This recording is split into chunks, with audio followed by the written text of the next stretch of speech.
everyone, my name is Rahmat. Today I will tell you what should we have during an emergency in school.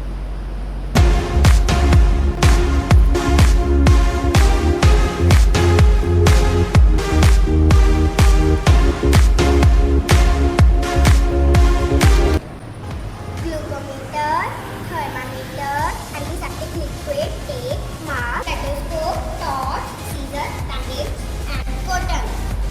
And this is automatic blood pressure machine. First of all, this is glucometer. This will use to measure sugar in blood sample. Now I will show you how to use glucometer.